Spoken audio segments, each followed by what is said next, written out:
1957ರ 67 ವರ್ಷದ ಹಿಂದೆ ರಿಲೀಸ್ ಆದ ಈ ಕನ್ನಡ ಚಿತ್ರ ವರದಕ್ಷಿಣೆ.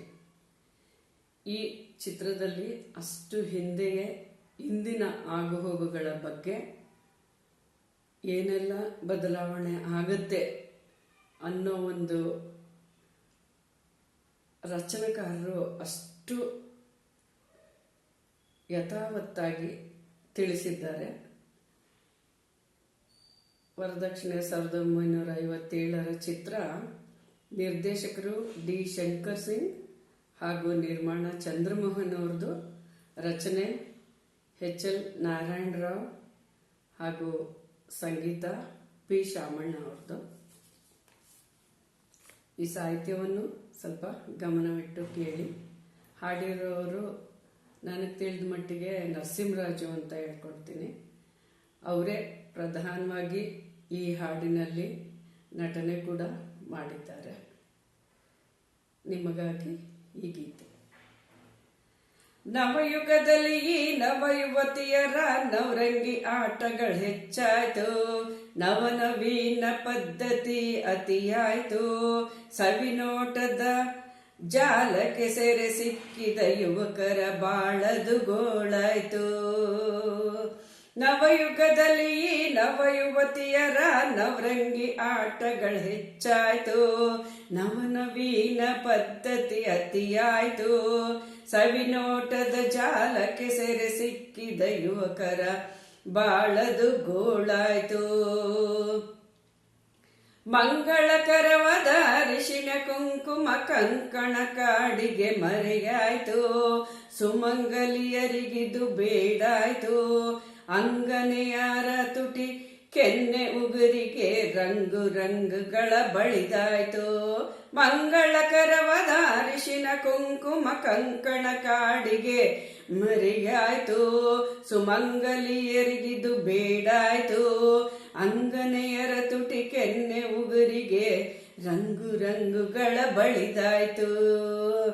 ಸೀರೆ ಕುಪ್ಪಸ ಸಿಂಗಾರ ಭಾವದಲ್ಲಿ ಬಾರಿ ಬಾರಿ ಮಾರ್ಪಾಟಾಯ್ತು, ಸೀರೆ ಕುಪ್ಪಸ ಬಿಟ್ಟು ಸಿಂಗಾರ ಭಾವದಲ್ಲಿ ಭಾರಿ ಭಾರಿ ಮಾರ್ಪಾಟಾಯ್ತು, ಸಿನಿಮಾ ತಾರೆಯರಿಗೆ ಸರಸಮನಾಯ್ತು, ಜಾರಿದ ಸೆರೆಗೆ ತೋರಿಸಿ ಆ ವೈಯರಿ ಅಧಿಕಾರದ ಗತ್ತು, ಜಾರಿದ ಸೆರೆಗೆ ತೋರಿಸಿತು ಆ ವೈಯಾರಿ ಅಧಿಕಾರದ ಗತ್ತು.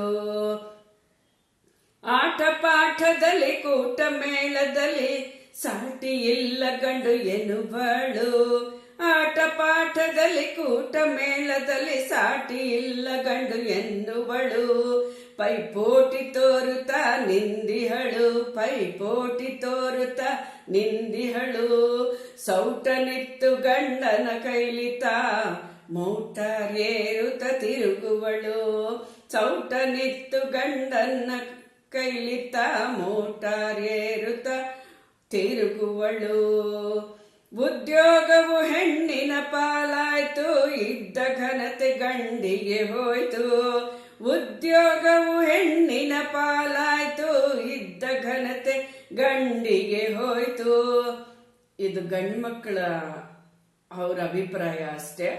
ಬಟ್ ಆದ್ರೆ ನಾವು ಗಂಡ್ಮಕ್ಳು ಸಮನಾಗಿ ಹೆಣ್ಮಗಳು ನಿಲ್ಬೇಕು, ಅವ್ರ ಕಾಲ ಮೇಲೆ ಅವ್ರು ನಿಲ್ಬೇಕು, ವಿದ್ಯಾವಂತರಾಗಬೇಕು, ಇಂಡಿಪೆಂಡೆಂಟ್ ಆಗಬೇಕು ಅನ್ನೋದೇನು ತಪ್ಪೇನಿಲ್ಲ.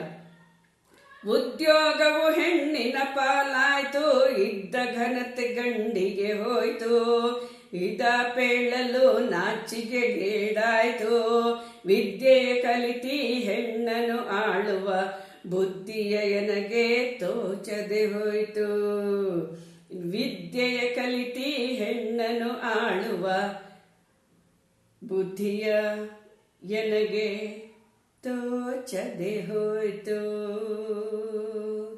ಇದರಲ್ಲಿ ಏನೆಲ್ಲ ಮಾರ್ಪಾಟಾಗಿದೆ ಅದು ಹೆಣ್ಣಿನ ಪಾಲಿಗೆ ಒಂದು ವರವಾಗಿನೇ ಸಿಕ್ಕಿದೆ ಅಂತ ಹೇಳೋದು ತಪ್ಪೇನಾಗಲ್ಲ. ಆದರೆ ಗಂಡು ಮೊದಲನಾಗೆ ತನ್ನದೇ ಆದಂಥ ನಿಲುವನ್ನು ಕಳ್ಕೊಂಡ ಅದರಿಂದ ಅವಮಾನ ಆಯಿತು, ನಾಚಿಕೆಗೇಡಾಯಿತು ಅನ್ನೋದು ಅದು ಗಂಡ್ಮಕ್ಳ ಅಭಿಪ್ರಾಯ. ಅದಕ್ಕೆ ಹೆಣ್ಮಕ್ಳು ಏನು ಮಾಡ್ಲಿಕ್ಕಾಗಲ್ಲ. ಹೆಣ್ಮಕ್ಳು ಪ್ರಬುದ್ಧಮಾನಕ್ಕೆ ಬಂದಿರೋದು ಒಂದು ಒಳ್ಳೆ ಬೆಳವಣಿಗೆ ಅಂತ ನಾನು ಅಭಿಪ್ರಾಯ ಪಡ್ತೀನಿ.